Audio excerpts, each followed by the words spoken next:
Indiana's black lawmakers say redrawing Indiana's congressional maps could be an unconstitutional racial gerrymander. Thanks for joining us. I'm Phil Sanchez. And I'm Gina Galeros. This comes as the Trump administration is increasing pressure on the General Assembly to change the maps. News 8 government reporter Garrett Bergquist is here to explain that argument. Garrett. Well, Indiana's two Democratic congressional districts are the most diverse in the state. Members of the Indiana Black Legislative Caucus say redrawing the map could especially dilute the power of voters of color. Census data show nearly 1/3 of the people who live in Andre Carson's 7th district identify as black. That's by far the highest percentage of any congressional district in Indiana. Frank Mervan's 1st district in northwest Indiana has the highest Hispanic population share at 18%. It also has the second highest proportion of black voters. Redistricting isn't just a map-making exercise, it's a power-shaping decision.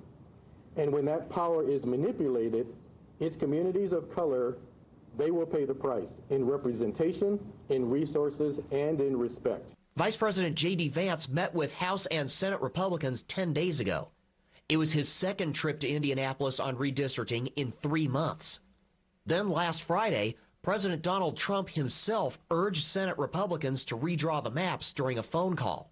If I think that my party is right, which I do, and I think we're heading the right direction, I should use all tools within the toolbox, legal tools, to hopefully win these races, because at the end of the day, I believe that everybody is still represented. Haggard says he doesn't believe redrawing either of Indiana's two Democratic-held districts amounts to a racial gerrymander. It's unfortunate that a certain party always wants to bring everything to race. This is totally about party, not about race. Yeah, you do have a majority of individuals maybe are part of that party, but this has nothing to do with race. Haggard says time is getting short if lawmakers want to redraw the maps. Candidate filing begins on January 7th. Governor Mike Braun has repeatedly said he will only call a special session if House and Senate Republican leaders say their caucuses clearly favor it. Harris tells me the fact a special session still has not been called speaks volumes. Even though the pressure is coming, there's not a great interest from our friends on the Republican side.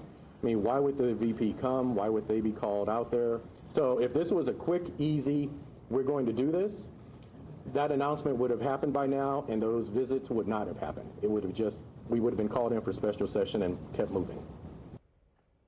Some hypothetical maps have circulated online.